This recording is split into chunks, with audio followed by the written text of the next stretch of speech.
വീട്ടിലെ എല്ലാവർക്കും പുതിയ ഡ്രസ്സ് വാങ്ങി. ആ സന്തോഷം നിറഞ്ഞ ഒരു ദിവസമായിരുന്നു. എല്ലാവർക്കും ഉണ്ടായിരുന്നു, പക്ഷെ അമ്മമ്മക്ക് മാത്രം ഒന്നുമില്ല.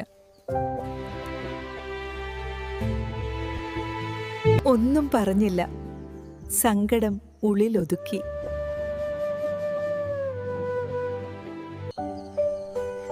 പപ്പ, അമ്മമ്മക്ക് ഡ്രസ്സില്ലേ? കുറച്ചു മുമ്പ് എടുത്തതല്ലേ മോനെ, ഇനി പിന്നെ എടുക്കാം. അമ്മാമ്മക്ക് മാത്രം എടുക്കാതിരുന്ന അമ്മാമ്മക്ക് വിഷമം വരൂലേ?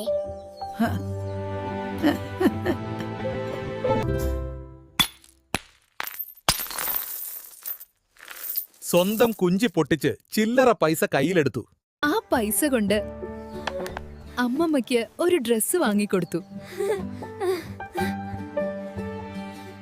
അമ്മമ്മ, ഇത് നിങ്ങൾക്കുള്ളതാണ്.